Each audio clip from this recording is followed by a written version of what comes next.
嘅 Porsche Panamera 咧就嚟香港啦。不過咧新車係未有得試住，但係咧代理嘅二手部咧就開咗今代 Panamera 最高性能嘅版本俾我哋玩喎。佢就係 Turbo S E-Hybrid Executive 版。我哋從來未試過呢部車，好想試下。之不過今日咧喺試車之前，我想化身呢個講古豬喺榕樹頭唔係呢個唔係榕樹，唔知咩樹。下面講下 Panamera 嘅故仔俾大家聽下嘅。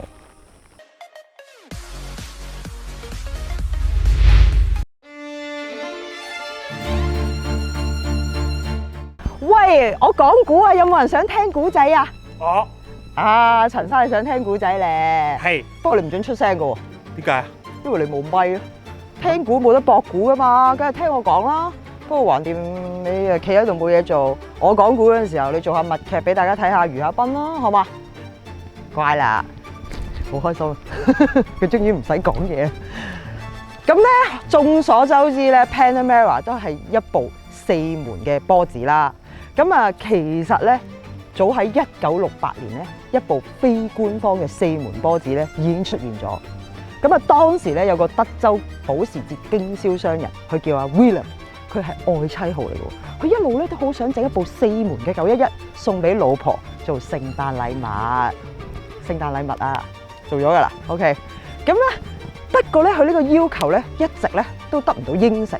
最後佢把心一橫，揾咗一個custom make 專係做 custom make 嘅車廠幫佢改裝，就出現咗呢部4門911啦。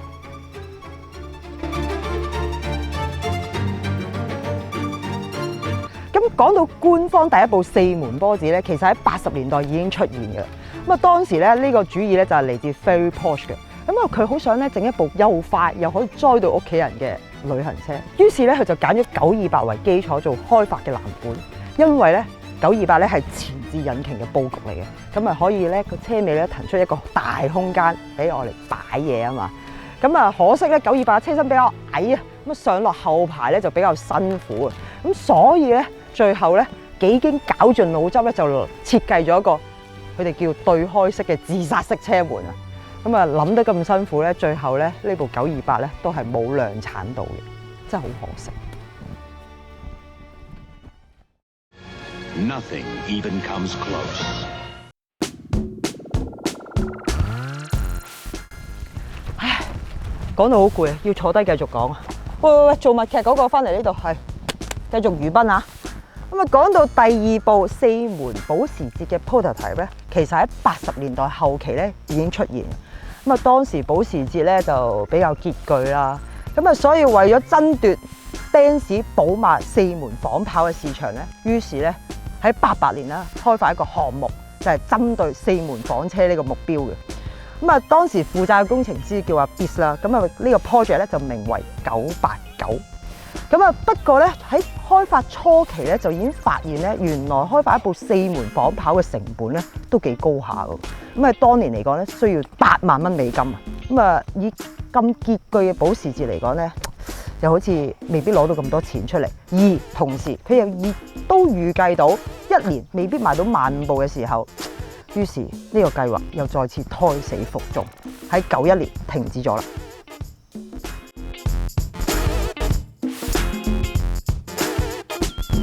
最後呢個古仔咧就係講 Panamera 個名係點嚟。咁啊，當時嘅主席咧 Wendelin 咧就好想做一部又跑得快啦，又大又舒服啦，又要載到4個人嘅旅行車啦。咁啊，所以咧佢整呢部車嗰時有呢3個概念。咁至於 Panamera 個名咧，其實係來自墨西哥呢個耐力賽。咁呢個耐力賽咧出名咩啊？出名長啊，因為要跑好多日啦，路程好長啦，橫跨墨西哥、北美洲咁滯啦。咁啊，所以咧玩咗5年咧就玩完啦，因為太辛苦啊。不過咧 Porsche 咧係贏咗最後1年最後一場賽事，為咗紀念呢件事，所以就有 Panamera 嘅出現啦。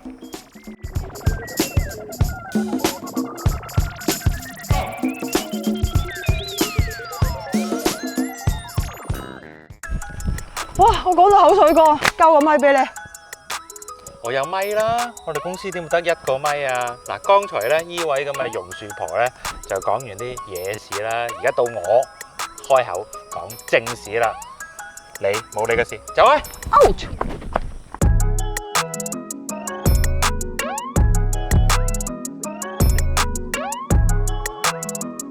編號970嘅第一代 Panamera 咧，就喺2009年4月面世啦。當時嘅造型總監咧，阿 Michael 哥咧，就對呢部車咧都相當滿意，因為符合咗佢心愛嘅3個條件係啲咩咧？好長啦，好闊啦，同埋好矮啦。而依架車咧，對於佢自己咧，佢亦都起咗一個 nickname 嘅，叫咩咧？叫 Space Coupe， 即係話成部太空船咁充滿科幻味。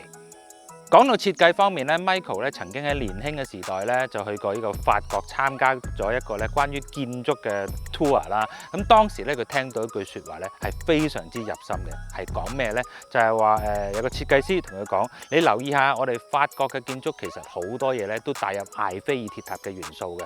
哇！呢句説話砰一聲打入咗佢嘅心坎啦。即係話咩咧？好嘅設計就需要有呢個獨特性，以為一眼就認得出係咩嘢。所以咧到佢設計Panamera 嘅時候咧，就加入咗好多保時捷嘅元素，包括咗啲咩嘢咧？譬如冇鬼面罩嘅設計啦，你留意車頭嘅造型啦、頭燈嘅設計啦，仲有佢嘅 D 柱都好有肌肉感。靈感嚟自邊度啊？當然係佢哋經典嘅911車系啦。咁至於車廂嘅設計方面咧，叫得做 Space Coupe 咧，當然要有未來嘅太空感覺啦。咁點樣去做咧？喺中控台同波箱槽度搞啲注意，搞咩呢？就係中控台同波箱槽連接住一起啦，一路延伸到去後座，而兩邊嘅擺掣呢，大家應該好深刻啦，似咩啊？經典嘅 Range 電話，即係好貴嗰部呢。而為咗保留經典嘅元素呢，咁有啲過往911保時捷用開嘅嘢都要擺翻落去噶嘛。係咩呢？最搶眼就係5元嘅儀表板變不得，仲有保時捷獨特嘅座椅設計咧，都係唔變得嘅。第一代嘅 Panamera 咧，據聞咧就賣咗接近20萬部，而當時咧就總共推出咗9個版本啦。喂，4門房車呢條橋咧 work 喎，咁自然咧會有好多其他嘅超級跑車牌子，你整我又整啦。咁有啲咩例子咧 ？Aston Martin 咧出過一部叫 Rapid 啦，另一個牌子咧係咩咧？林布堅尼啦，林布堅尼咧當時咧出咗一部叫 S-Top 嘅概念車。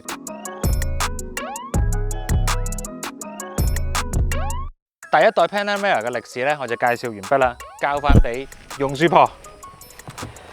見第一代成績咁好啊，廠啊梗係抌本繼續開發第二代啦，投資咗5億歐元。咁喺2016年6月咧，第一次喺德國柏林亮相，代號名為971。咁第二代喺外觀上嘅改動咧，主要係撇除第一代俾人哋話似 hatchback wagon 嗰個爭議啦。咁啊，所以咧好強化佢嘅車身線條設計嘅質感。咁尤其是個車尾啦，就加咗個一字排開嘅 LED 尾燈落去，咁啊令到佢望落去嘅時候咧，令到個 layer 成架車嘅 layer 咧更加突出嘅。至於呢部頂級版喺外觀上咧，同普通版有咩分別咧？喂，你行企咁耐，交俾你啦。講得嘢啦咩？係啊，快啲啦，流晒汗啦。咁啊，外觀上咧，其實就唔係話好大分別，但係作為旗艦型號咧，總有啲嘢細分嘅。留意下佢成架車入邊嗰啲徽章咧，就托咗一個熒光黃底啦，同你對襪一樣啊！你咪今日刻意襯嘅啦。咁啊，嗰隻哇咁大隻嘅卡鉗咧，亦都係熒光黃啦。咁啊，用咗21寸嘅鈴陶瓷嘅 brake 碟啦。咁另外咧，旗艦版本咧就有隻隱藏式嘅尾翼。80公里會自動打開，亦都係手動操作，好有型。咁啊，同埋最容易令人分別到就係呢個 executive 嘅章，即係代表貴嘢。咁講到第二代 Panamera 喺車廂上面嘅改動，咁啊進入數碼化嘅年代，梗係咩都要數碼化。咁啊感覺上咧個設計更加簡潔嘅，咁啊加入咗好多 digital mon 啦、輕觸式按鈕啦，有個好大嘅中控屏幕喺中間啦。咁啊依然保留佢嗰個太空船嘅感覺嘅。咁啊標板咧最 classic 個5圈標板咧，亦都換走咗4個圈，咁啊換咗2個細嘅 digital mon 喺度嘅。咁啊喺個豪華感嗰方面，當然依舊啦，咁亦都有好多唔同嘅功能啦。我自己咧幾讚歎呢個車嗰個豪華嘅感覺，因為你坐入嚟咧，你會發覺哇，保時捷嘅做工咧，真係有啲料到。首先佢嘅佈置，我覺得簡約得嚟又有啲嘢啦。佢用嘅皮、用嘅金屬，甚至乎天花嘅 Alcantara 咧，你覺得呢啲做工咧係好仔細嘅，用嘅碳纖咧當然係真㗎啦，呢個頂級嘅型號啦。咁令到雖然佢係一架跑車，但一樣有豪華車嘅感覺。咁啊最特別咧就係冷氣出風口嘅設計，係。咁啊都幾破格創新嘅。咁啊其實咧就係用觸控屏幕嚟控制嘅角度，嗰個風葉嗰個角度，左啲右啲高啲低啲都要喺個 mon 度篤嘅。中間嗰個左右兩邊嘅出風口咧一樣可以手動嘅。係即係個成件事，你覺得啊有啲心思。咁啊至於實際上好唔好用咧，就見仁見智啦。起碼夠 U 先啦。係。咁啊，依架車咧由於佢係 plug-in 嘅 hybrid 型號啦，咁啊個中控台嗰個 panel 度咧就同一般嘅 Panamera 咧有啲唔同嘅，多咗啲咩咧？多咗一個叫 ePower 嘅模式啦，hybrid 啦，有 eHold 同 eCharge 啦。咁依架車咧就係可以混能操作，亦都可以純電嘅。咁據廠方講咧，純電嘅時候咧 NEDC 模式咧可以行幾多啊？50公里。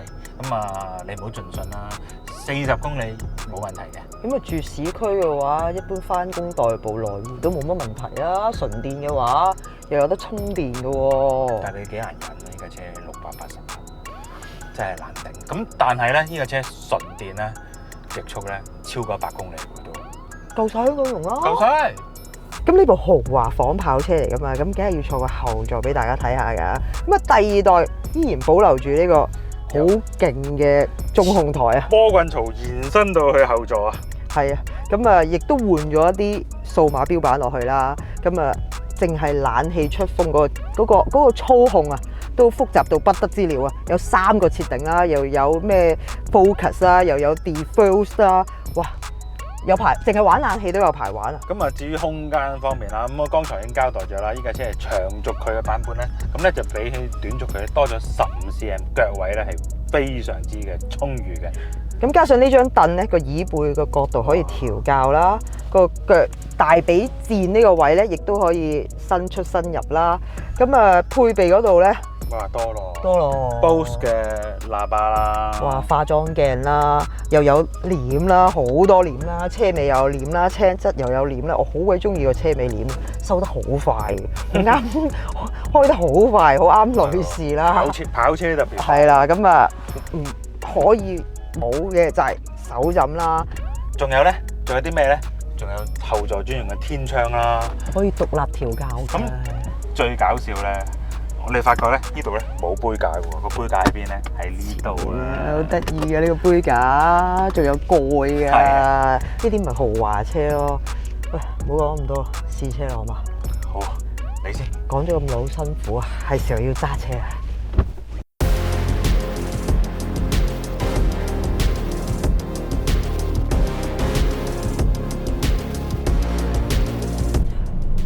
講咗咁耐，終於有得試車啦！咁啊，作為最強性能嘅 Panamera，先交代下佢嘅動力心臟先啦。嗱，咁呢架車咧就係用一台4.0公升嘅 V8 Twin Turbo Engine 啦，咁啊結合埋呢個摩打嘅輸出，綜合，哇，犀利咯，680匹啊！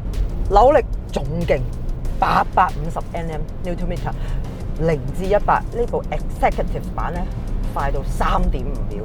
你記住呢部車咧，5米長啊，2噸半啊，差唔多。好誇張。咁佢嘅幾個模式咧，同普通版本咧有啲唔同嘅喎。有個 E Mode 啦，咁 E Mode 就係純電嘅模式啦。咁 Hybrid Auto 就係油電齊發啦。咁系統會根據當時嘅狀況，譬如你起步嘅時候就會偏向用電啦。咁啊，你需要更加多力嘅時候就油電齊發啦。咁依架車咧亦都有埋呢個4驅嘅系統嘅。咁4驅嘅分佈咧就冇得調校嘅。咁但係依架車其他嘅調校咧係非常之仔細，包括啲咩咧？避震嘅硬度啦。車身嘅離地佢嘅高度啦，都有3級同埋2級嘅調校。我好記得咧，試第一代 Panamera 嗰陣時咧，真係有揸龍船嘅感覺嘅，真係揸住部即係太空船，冇講錯，冇改錯名。太空龍船。太空龍船啊！咁第二代到再試嗰時，係真係好深刻印象係，哇！點解可以靈活咗咁多嘅？即係佢嗰個嗰個轉向嗰個速度咧係快咗好多嘅，嗰、個 body roll 咧即係比之前咧再比第一代咧抑壓得更加好。第一代已經好誇張。係啊，咁嗰個改善嗰個操控性能個感覺真係好好啊！咁而家試緊呢部咧，嗰啲扭力仲誇張啦，即係佢有電摩打推動，嗰、個起圍咧，即係哇，就係咁啦，好勁啊！嗰啲加速力，即係好誇。淨係個摩打咧都400牛頓米啦，綜合係850牛頓米，係真係幾恐怖嘅數字嚟嘅，真係。咁個懸掛個感覺當然即係正如我哋所講，你可以因應自己，可以自己調校你適合嘅高度啦。咁我覺得最讚歎係佢嗰個避震做得好好啦，即係即使你咁高速去攻呢啲彎嘅時候咧，即係佢好做到唔側之餘咧，仲做到咧你有路面感，但係你好有舒適性嗰樣嘢喎，即係真係一個豪華房車好需要嘅 setting 嚟嘅，即係我唔係得個劈得個凳得個路面感俾你嘅。咁講到呢個部分咧，我又幾讚歎呢架車咧嗰個靜音嘅處理，即係 engine 聲、風聲，其他聲唔多，雜音啊直情冇。你唯一稍稍聽到嘅咧就係冷氣風聲，仲有胎聲咯。哦，胎聲係少少啦。胎聲因為佢用嘅胎 size 係好誇張，頭都27521寸喎，大佬。咁啊，但係可以接受嘅，以一部跑車嚟講。咁其次，我覺得我好欣賞嘅係咩咧？係佢嘅制動系統，陶瓷真係陶瓷，即係不論你揸到幾快都好啦，好有信心嘅。佢個迫力話到俾你聽，你咪遲啲先剎咯，冇問題㗎。佢一踩落去嗰種反應，嗰種快咧，係令到你好有信心，繼續劈呢啲山路嘅。即係每次咧，佢試完車之後咧，啲 position 咧又要搞個仔，真係好鬼煩。啲凳啊、手啊，全部都唔啱我嘅。即係好彩呢部車，所有嘢都係電，軚盤係電嘅，燈係電嘅，仲有 memory 㗎嘛。我瘦過你啊嘛，梗係唔啱你啦。你唔知唔一樣嘅咩？瘦同肥。喂，作為呢個 Panamera 最頂端嘅型號咧，呢部車嘅操控咧係幾恐怖嘅。佢又闊啦、扁啦、又長啦，但係咧又鬼咁靈活啦。呢個四驅咧就係搏命同你抓住笪地。總之啲彎嚟啊，我唔驚你嘅。你咁講開，我即刻諗起第一次我真心驚嘅揸第一代 Panamera 入石澳啊！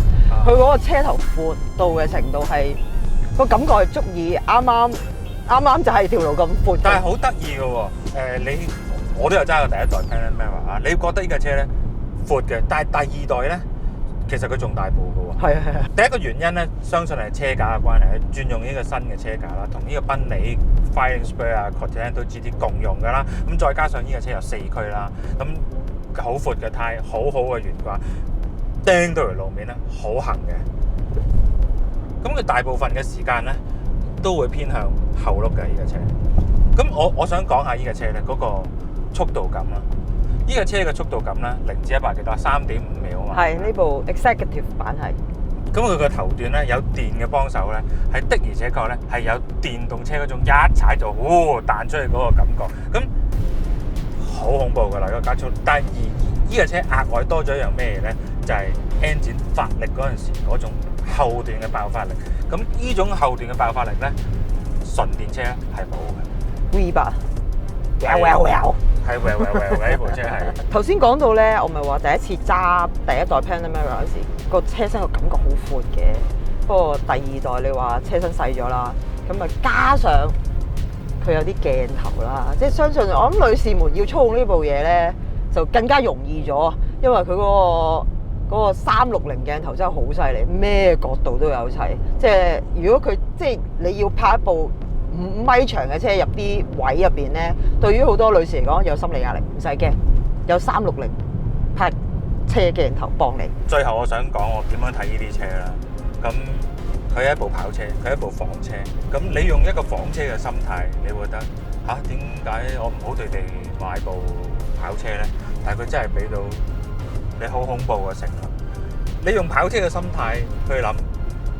點解我又唔買架跑車，要買架房車？但係佢又你坐後邊咧又鬼唔舒服嘅喎。有嗰個豪華係啊嗰個舒適性啊，嗰個豪華感啊，即係呢啲車好買咧係有原因嘅，即係二合一啊嘛。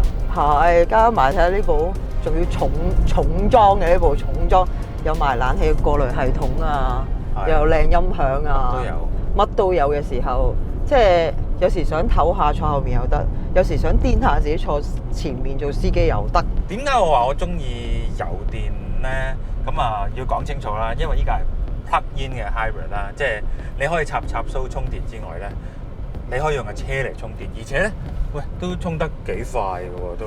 係，你睇下，而家你又充咗22公里，咁就變咗，喂，你又可以享受油，又可以享受。劈完一轉山路，你又有22公里喺個 city mode 度揸翻屋企啦。